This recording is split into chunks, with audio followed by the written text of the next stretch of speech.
Preparing for embryo transfer? Today we're going to talk about 5 more things you can do to increase your odds of implantation and have a successful pregnancy. Welcome back to Every Mama's Midwife. My name is Jess. I'm a certified nurse midwife and infertility mom. I just had my second frozen embryo transfer on December 11th. Unfortunately, my first frozen embryo transfer ended with a chemical pregnancy, so this cycle I'm being a little bit more aggressive to help my baby stick.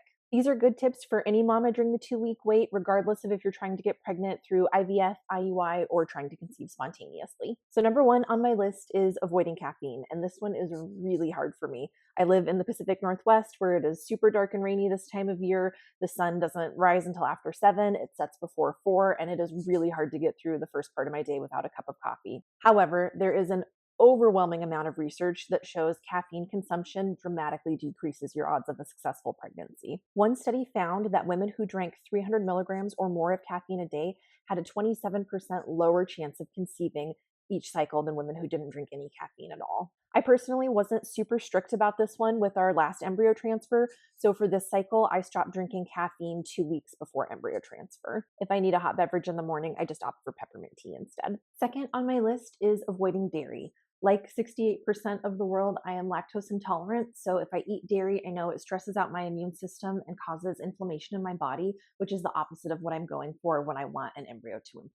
And you may be wondering, if I'm not lactose intolerant, should I still be eating dairy products? Unfortunately, because the more milk from cows is pumped through plastic tubing, commercial dairy products are full of phthalates, which are endocrine disrupting chemicals that are associated with infertility and miscarriage. And before you come at me saying this is vegan propaganda, it should be noted that my favorite food is macaroni and cheese. There is an abundance of research supporting this claim, including a study published by the Dairy of Journal Sciences in 2015 showing high rates of phthalates in dairy products. I did a whole video about phthalates and the chemicals in plastic products that you want to avoid when trying to conceive, so I will link that here. Number 3, I'm making sure to include leafy green veggies in my diet every day for 3 reasons. First, I want to make sure that my diet is rich in folate, which is a B vitamin that helps form the neural tube in a developing embryo, so it helps prevent birth defects of the brain and spine. Folic acid is the key ingredient in prenatal vitamins, but our bodies are better at absorbing naturally occurring folate found in leafy greens like asparagus, broccoli, lettuce, and spinach. Second, I want to help restore my healthy gut bacteria because I had to take antibiotics as part of the IVF process.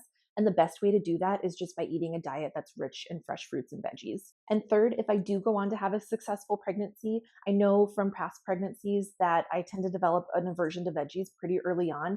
And that's a common one that I hear doing prenatal care. A lot of women will feel like they can't really eat veggies once they hit the 6 or 7 week mark of pregnancy. So I'm just trying to load up on as much healthy food as I can right now. Fourth on my list is having a positive attitude. And I know you might be thinking, if I could think myself pregnant, it would have happened by now.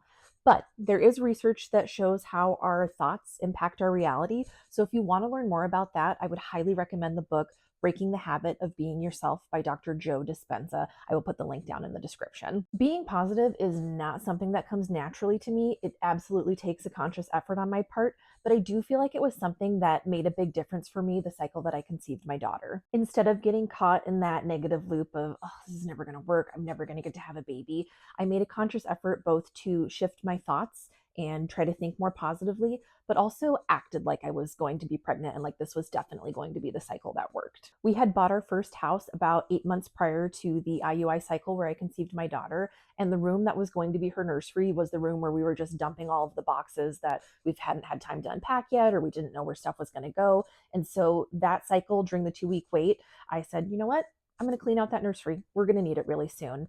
And I feel like that made a huge difference in my attitude. And who knows, we got pregnant that cycle. You can do this on a small scale. It can be something as simple as cleaning out a closet and just telling yourself while you're doing it, I am making space in my life for something new and wonderful. Last on my list is actively working to decrease my stress level. And I am absolutely not trying to say, oh, just stop worrying about it and you'll get pregnant. We all know that doesn't work and that it's completely impossible to stop worrying about it when you're going through infertility. What I do mean is looking at other areas in your life where you have stress and working to actively delegate tasks to other people who want to help. So you may want to avoid taking on extra projects at work. You may even want to consider going to part-time. I realize not everyone going through infertility is going to be able to make a big change at work, but if there are other things in your life, like you're responsible for hosting a baby shower or a bridal shower, but there are other people who would be willing to host those things instead, you should let them help you. After our last embryo transfer wasn't successful, I made the really difficult decision to stop taking call, meaning that I'm not going to be up at the hospital for 24-hour or even 48-hour shifts anymore. But I also am not going to be attending births or delivering babies anymore. It breaks my heart a little bit because being a baby catcher is such a huge part of my identity, but there's a lot of research out there that women who work night shift have higher rates of infertility and miscarriage. I know working those long overnight call shifts has not been great for my physical or my mental health.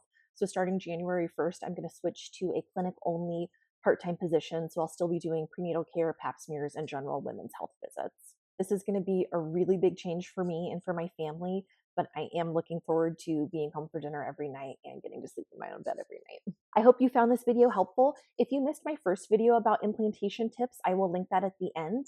I post new videos every week about infertility, pregnancy loss, and soon, hopefully, pregnancy after 35. So please like, subscribe, turn on the notification bell so you don't miss what happens next. Thank you so much for watching.